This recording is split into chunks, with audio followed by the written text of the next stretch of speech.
Hartlik welkom by die Gereformeerde Kerk Brakpan. Dit is vandag Opstandingssondag 5 April 2026. Ons erediens waargeneem deur Dominee Leon van Jaarsveld. Hy lees vandag uit Openbaring 12 en die tema van die preek leef vanuit die oorwinning van die opgestane Christus.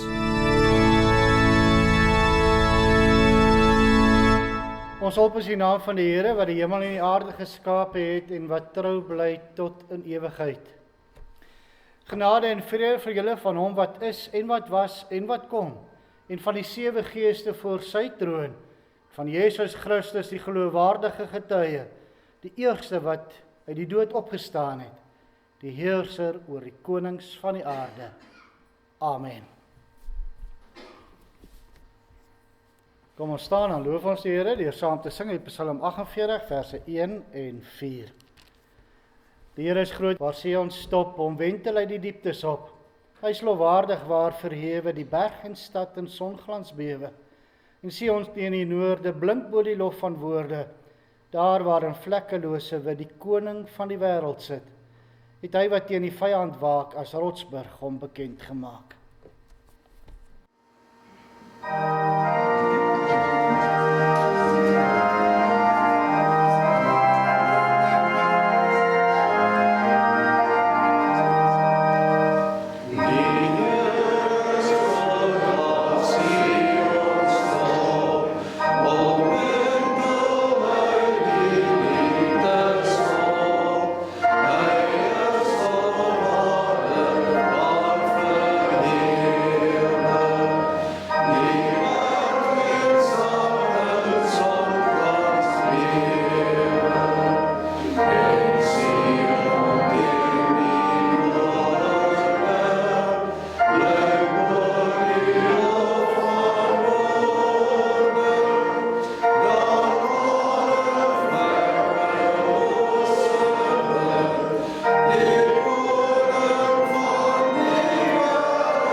Kom ons bely ons geloof saam, waar elkeen in sy hart die volgende sê: Ek glo in God die Vader, die Almagtige, die Skepper van die hemel en aarde, en in Jesus Christus, sy eniggebore Seun, ons Here, wat ontvang is van die Heilige Gees, gebore uit die Maagd Maria, wat gelei het onder Pontius Pilatus, gekruisig is, gesterf het en begrawe is, uit die lyding van die hel ondergaan. Hy het op die 3de dag opgestaan uit die dood, opgevaar na die hemel en sit aan die regterhand van God, die Almagtige Vader, waarvandaan hy sal kom om die lewendes en die dooies te oordeel. Ek glo in die Heilige Gees. Ek glo aan 'n heilige algemene Christelike kerk, die gemeenskap van die heiliges, die vergewing van sondes, die opstanding van die liggaam en 'n ewige lewe. Amen.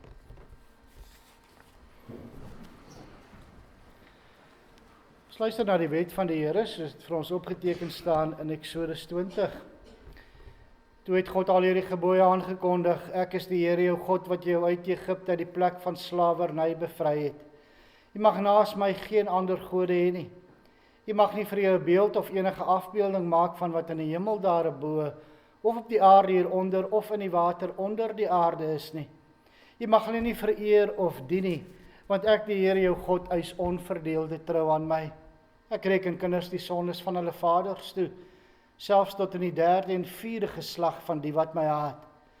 Maar ek betoon my liefde tot aan die 1000ste geslag van die wat my lief het en my gebooie gehoorsaam. Jy mag die naam van die Here jou God nie misbruik nie, want die Here sal die een wat sy naam misbruik, nie ongestraf laat bly nie. Sorg dat jy die Sabbatdag heilig hou. 6 dae moet jy werk en alles doen wat jy moet, maar die 7de dag is die Sabbat van die Here jou God. Dan mag jy geen werk doen nie. Nie jy of jou seun of jou dogter of die man of vrou wat vir jou werk, of enige dier van jou of die vreemdeling by jou nie. Die Here het in 6 dae die hemel en alles daarin gemaak, die aarde en alles daarop, die see en alles daarin. Op die 7de dag het hy gerus. En daarom het die Here dit as gereelde rusdag geheilig. Eer jou vader en jou moeder, dan sal jy lank bly woon in die land wat die Here jou God vir jou gee. Jy mag nie moord pleeg nie. Jy mag nie egbreek pleeg nie. Jy mag nie steel nie. Jy mag nie vals getuienis teen 'n ander gee nie. Jy mag iemand anders se huis begeer nie. Jy mag nie sy vrou begeer nie. Ook nie 'n slaaf of slavin, bees of 'n donkie, of enigiets anders wat aan hom behoort nie. Terwyl ons so sit, antwoord ons daarop deur saam te sing uit Psalm 38 verse 1 en 17 en daarna bid ons saam.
Kom ons bid saam.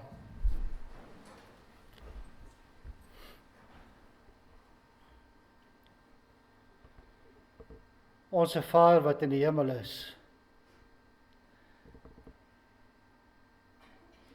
Here, ons het Vrydag ook die woord oopgeslaan en ons kon daarna luister en sien ook dat U ons eerste lief gehad het. Ja, in U groot genade het U neergebuig na ons mense wat van nature geneig is om U en ons naaste te haat. Maar tog het U dit bewerk deur die kruisdood van U enigste seun om vir ons die ewige lewe te gee. Here, ons dankie daarvoor. Ons skiet nog so ver tekort in ons dankbaarheidslewe. En daarom vra ons dat as ons vandag weer U woord oopslaan en ons daarna luister, dat ons waarlik ook dit in ons lewens sal toepas. Dat ons maar net weer eens sal besef van die grootste daad in die menslike geskiedenis wat U gedoen het. Die soenverdienste van U seun aan die kruis. Al wat ons kan doen, o Here, is om in dankbaarheid voor U neer te kniel. En dan mag ons ook vra dat U ons sonde sal vergewe. Ja, ons kan dit vra, wat U seun vir ons aan die kruis betaal het. Ons dank U ook in dieselfde asem, want ons weet dit is ons reeds vergewe. Ons bid dit alles in die naam van U seun ons verlosser, Jesus Christus. Amen. Terwyl ons so sit, sing ons nou saam met Psalm 118, daarvan die eerste vers.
Ons luister volgende na die woord van die Here soos dit vir ons opgeteken staan in Openbaring 12.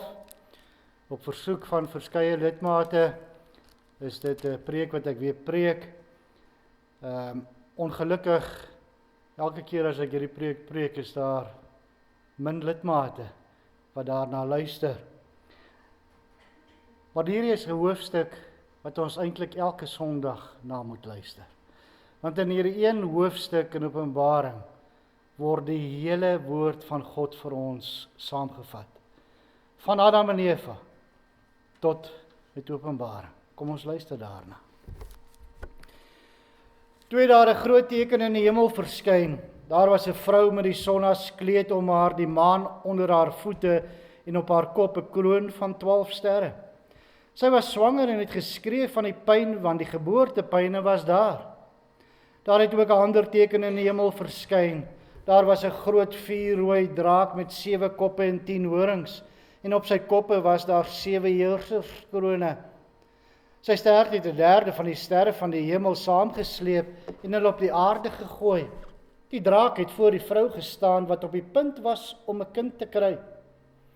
Hy wou haar kind verslind sodra sy hom in die wêreld bring. Sy het 'n kind in die wêreld gebring, 'n seun, bestem om al die nasies met 'n ysterscepter te regeer. Haar kind is egter weggeruk na God en na sy troon toe. En die vrou het na die woestyn toe gevlug waar God vir haar 'n plek gereed gemaak het, sodat die mense haar daar 1260 dae lank kon versorg. Daar het 'n oorlog gekom in die hemel. Michael en sy engele moes oorlog voer teen die draak. Die draak en sy engele het oorlog gevoer, maar hulle is verslaan. In die hemel was daar geen spoor meer van hulle te vind nie, want die groot draak, die slang van ouds wat die duiwel en die Satan genoem word en wat die hele wêreld verlei, is uit die hemel uitgegooi. Hy is op die aarde gegooi en sy engele saam met hom. Toe het ek 'n stem in die hemel gehoor wat hard uitgeroep het: Nou het ons God die redding gebring. Nou is sy mag en koningskap hier en die gesag van sy gesalfde. Die aanklaer van ons medegelowiges is uit die hemel uitgegooi, hy wat hulle dag en nag voor ons God aangekla het. Hulle het self die oorwinning oor hom behaal danksy die bloed van die lam en die boodskap waarvan hulle getuig het. En hulle het nie hulle lewens so lief gehad dat hulle onwillig was om vir hom te sterwe nie. Daarom, hemel en diep wat daarin bly, verheug julle. Maar vir julle land en see wag daar elende, omdat die duiwel na julle toe gekom het met groot woede en met die wete dat hy min tyd het. Toe die draak sien dat hy op die aarde gegooi is, het hy die vrou agtervolg wat die seun in die wêreld gebring het. Maar aan die vrou is 2 groot arensvlerke gegee, sodat sy na die woestyn, na haar plek toe kon vlieg. Daar word sy die hele vasgestelde tyd weg van die slang af versorg. Die slang het toe 'n stroom water soos 'n rivier uit sy bek agter die vrou aan uitgespoeg, sodat sy deur die stroom meegesleer kon word. Maar die aarde het die vrou te hulp gekom. Dit het oopgegaan en die stroom opgesluk wat die draak uit sy bek uitgespoeg het.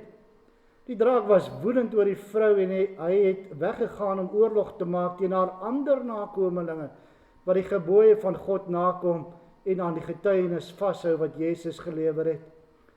Die draak het toe op die seestrand gaan staan. Ek kan gerus hoofstuk 13 ook by die huis gaan lees. Dit is dan van die twee diere, die diere uit die aarde, die diere uit die see, wat dan ook na vore kom. Broers en susters, geliefdes in ons Here Jesus Christus. Ons gedenk vandag Christus se opstanding uit die dood. Ja, hy het die dood oorwin en ons deel ook aan daardie oorwinning. Want deur Christus is ons een liggaam waarvan hy die hoof is. En dis die saamtrekpunt, die fokuspunt van die Bybel. Die kruisdood en daarmee saam die opstanding van Christus. Maar in die gedeelte waarna ons geluister het, in hierdie een kort hoofstuk word die hele geskiedenis, die volle raadsplan van God met sy kerk en kinders aan ons verkondig. Maar is egter nie soos ons gewoond is, vanuit 'n menslike perspektief nie, maar vanuit 'n hemelse perspektief deur tekens en beelde. Ja, dit is amper asof ons na 'n film kyk in 'n teater waarvan die hele hemelruim die silwerdoek is. Dit bestaan dan uit 3 tonele waar elke toneel uitloop op 'n klimaks. Kom ons luister. Nee, kom ons kyk na hierdie tonele, tekens en beelde en sien wat God vir ons daaruit openbaar. Die eerste toneel begin met 'n groot teken wat in die hemel verskyn. Die teken word dan beklemtoon deur sy grootsheid, omdat dit 'n besonderse, 'n belangrike teken is. 'n Teken waarop daar ag geslaan moet word. Ja, Johannes sien 'n vrou met die son as kleed, die maan onder haar voete en as kroon het sy 12 sterre. Hoe indrukwekkend moes dit nie gewees het nie. Maar wie is hierdie vrou? Wat simboliseer hierdie teken? Dit simboliseer die volk, die kerk van God. Dit begin by Adam en Eva, gaan voort in die verbond met Abraham en realiseer in Israel, die 12 stamme van Israel, die verbondsvolk van God in die Ou Testament. Maar dit stop egter nie daar nie. Maar dit gaan ook oor ons, God se volk, sy kerk in die Nuwe Testament. Ja, hierdie vrou simboliseer die kerk van alle eeue. En in hierdie eerste toneel gaan dit dan spesifiek oor die kerk van God in die Ou Testament. Daar hoog, bo in die hemelruim sien Johannes haar. 'n verblindende lig, helder soos die son se strale. 'n Teken dat sy van God afkom. Sy het haar oorsprong by God en is besig om na die aarde te daal soos blyk uit vers 4. Ja, die son dui op haar hoogheid en heerlikheid, die maan op haar heerskappy en die kroon van 12 sterre op haar oorwinning. Dit alles, soos later aan die lig sal kom, in en deur Jesus Christus. Ja, die kerk van God begin by Adam en Eva. Volmaak en sonder sonde is hulle geskep deur die Here om oor die aarde te heers. Na sy beeld is hulle geskep om sy lig te laat skyn oor die ganse aarde. Maar daar verskyn ook 'n tweede teken, die van 'n vreesaanjaende draak. Hy's vuurrooi van kleur wat bloeddorstig en verwoesting en vernietiging daarop uit is. En hy's magtig soos blyk uit sy 7 koppe en 10 horings. Hy's daarop uit om die kleed van die vrou af te ruk. Ja, hy wil die son verduister. Hy wil die lig van die kerk verdoof. Hy is die slang van ouds, hy is die Satan, die duiwel.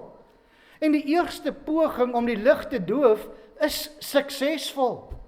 Hy verlei die mens om 'n leuen te glo en so word die ganse mensdom in sonde gedompel. Hulle eet van die vrug van die boom van goed en kwaad. Hulle wil soos God wees.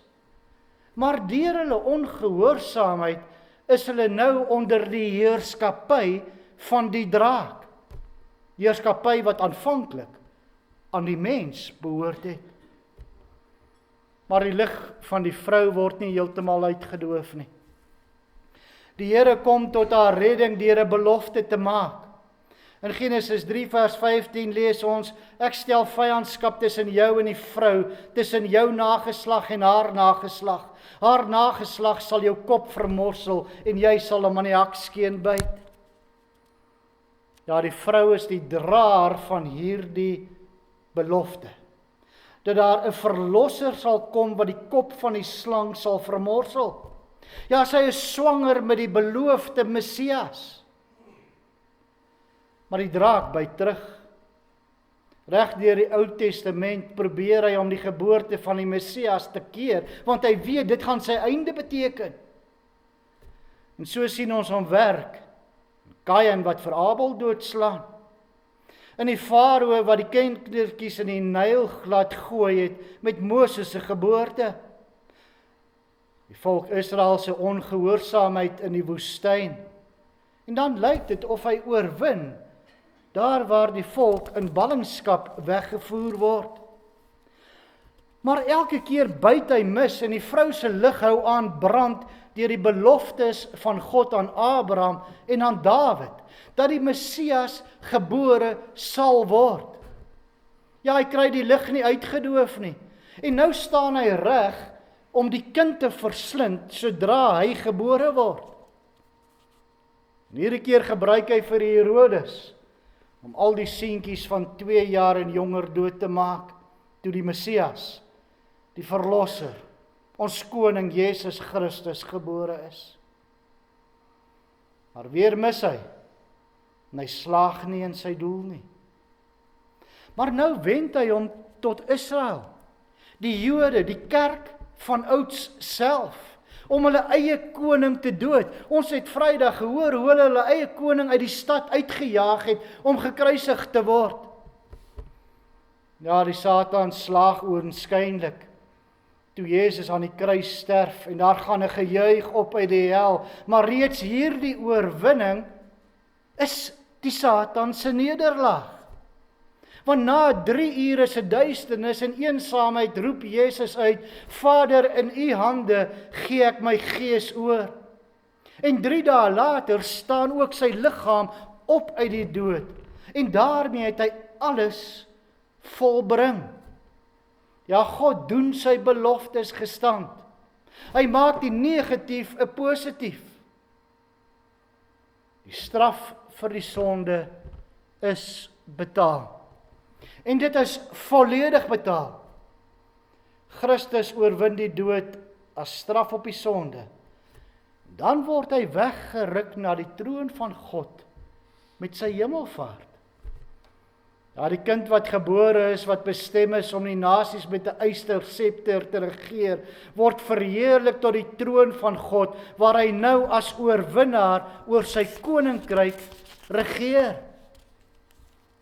Broers en susters, ons is duur gekoop.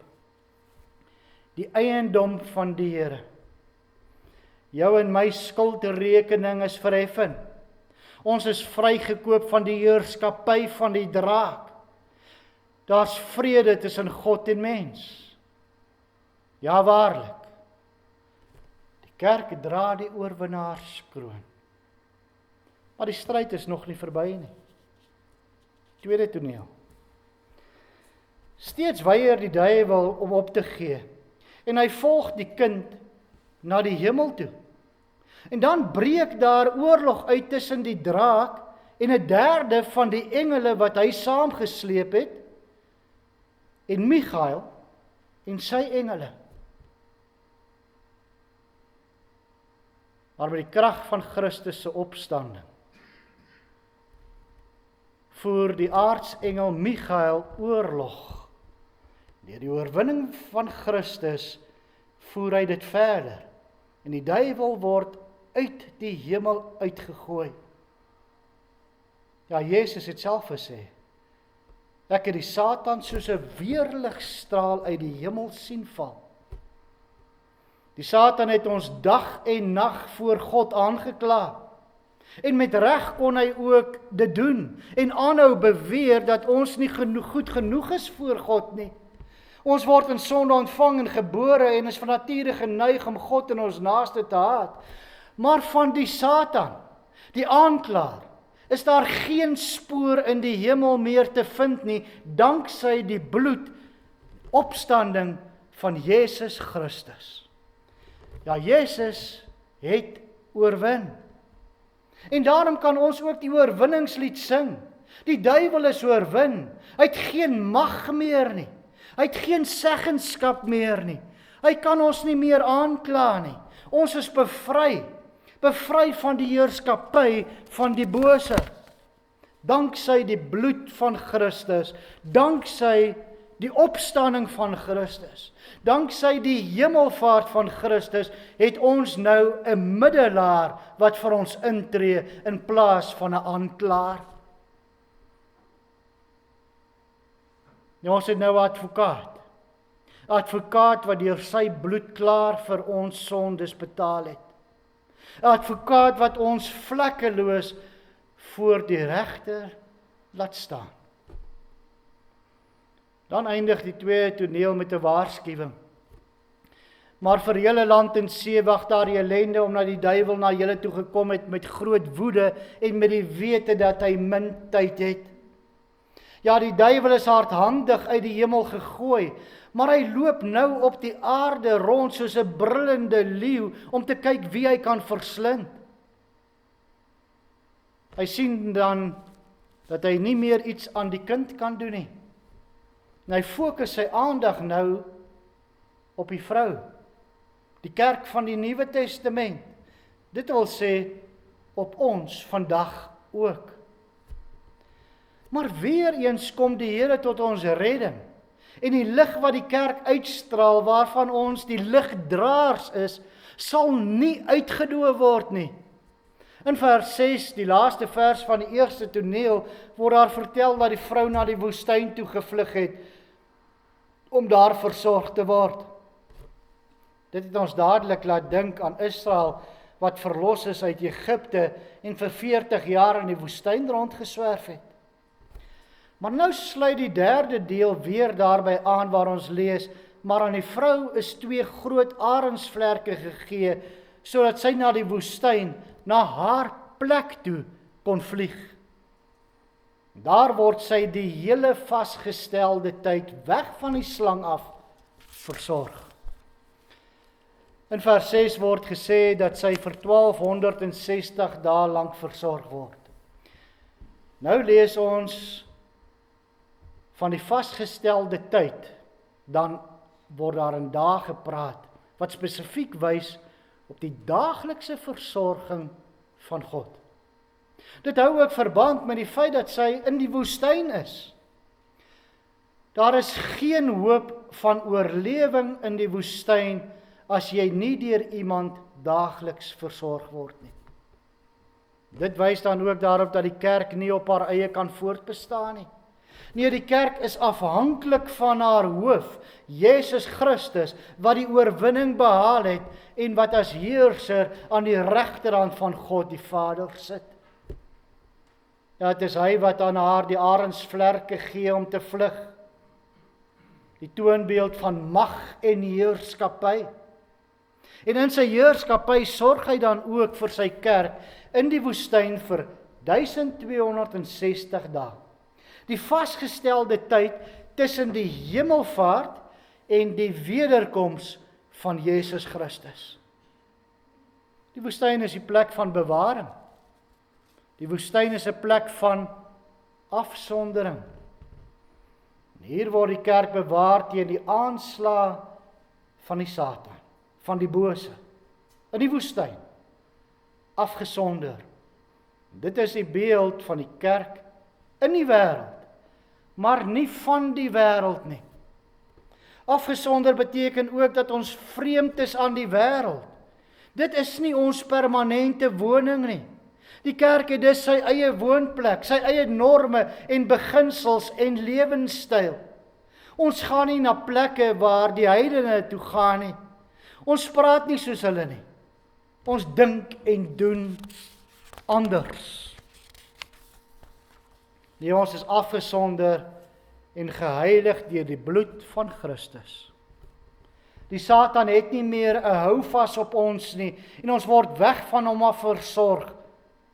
Maar steeds gee hy nie moed op nie. Hy spoeg nou 'n stroom water agter die vrou aan om haar daarmee weg te sleer. Maar die aarde kom die vrou te hulp. Die stroom water is die verleidings van die duiwel. Alles wat sleg is, korrupsie, dwelms, moord, oorlog, valse leerstellings ensovoorts ensovoorts. Alles om die kerk te verlei. Wat is die aarde dan? Reg deur die woord van God word die aarde, die wêreld, vergelyk met die sonde, die heidene. Maar hoe is dit dan moontlik dat die heidene die vrou te hulp kom? Want hulle is so honger, so dors na alles wat sleg is, dat hulle hierdie stroom water opsluk. Hulle kan nie versadig word daaraan nie en sal elke druppel drink voordat by die kerk van God uitkom. Ja, daar's enkele druppels wat by ons uitkom. Maar ons word bewaar, veilig, afgesonder in die woestyn.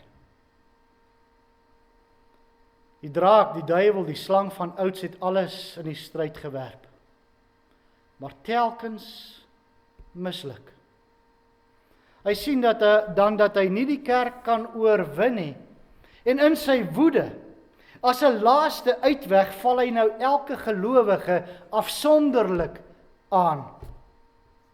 Maar hy's moeg. Hy stam en pê. En hy gaan staan op die seestrand om te wag vir die dier uit die see en die dier uit die aarde. En so sal die draak, die dier uit die aarde en die dier uit die see hom dan voordoen as 'n nagebootste en valse drie-eenheid om die stryd verder te voer. Daarvan lees ons in Openbaring 13. Maar broers en susters, ook hierin hoef ons nie bang te wees nie, want die Here gee aan ons elkeen persoonlik die Heilige Gees wat ons staande sal laat bly en as ligdraers van sy koninkryk die lig van die evangelie sal laat bly skyn. Broers en susters, gaan en laat julle lig in die wêreld skyn. Skyn so helder soos die son se strale, met die oorwinningslied op julle lippe. Die oorwinningslied van Christus wat die draak oorwin het. Die oorwinningslied van Christus aan die kruis. Die oorwinningslied van die opgestane Christus. Ja, hy het die dood oorwin. Hy het opgestaan uit die dood en hy heers nou as koning oor die ganse skepping. Broers en susters, ek en jy behoort aan hom. Amen. Kom ons bid saam.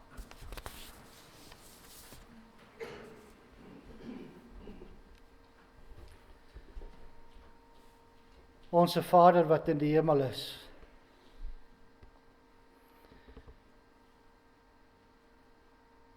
o Here, ons kan nie anders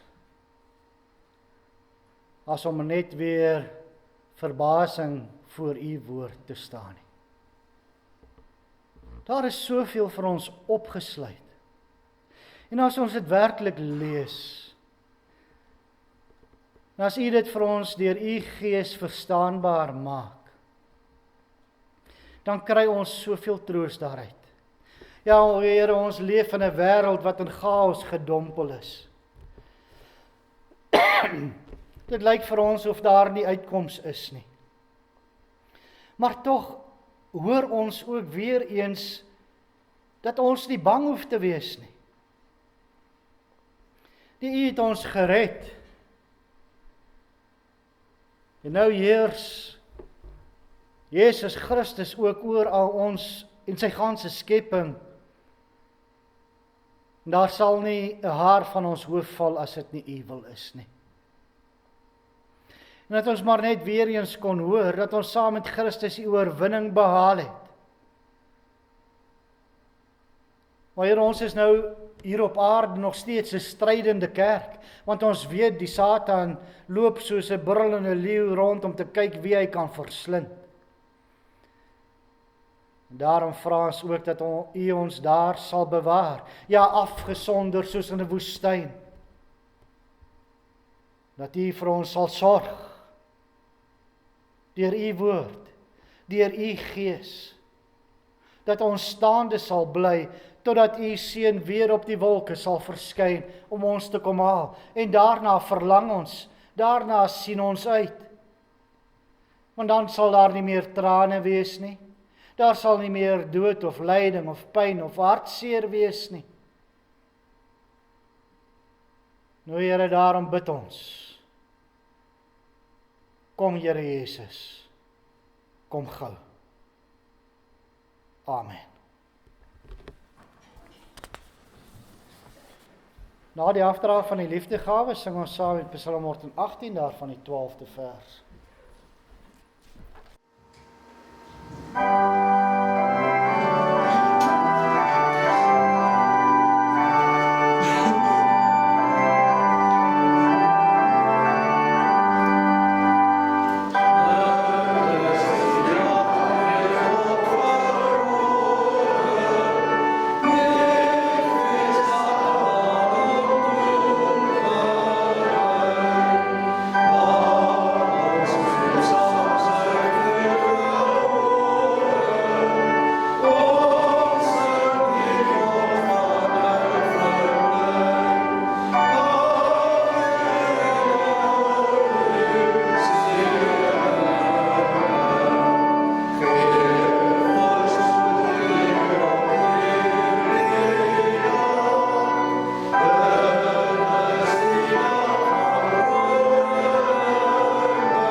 Verhef je harte tot die Here en gaan hierdie week in met sy seën.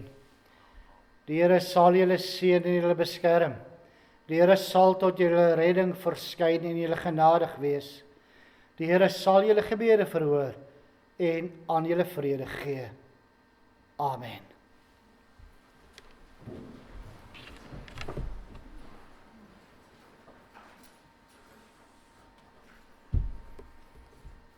Goeiemôre broers en susters.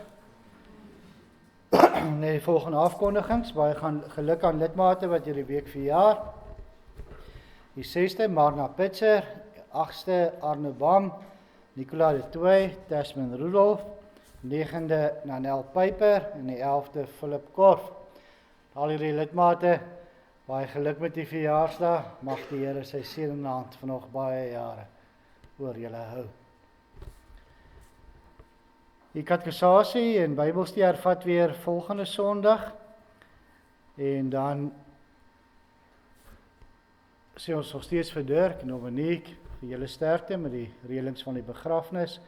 En ons bid ook steeds die Here se troos toe oor julle. Baie sterkte. Baie lekker week vir elkeen.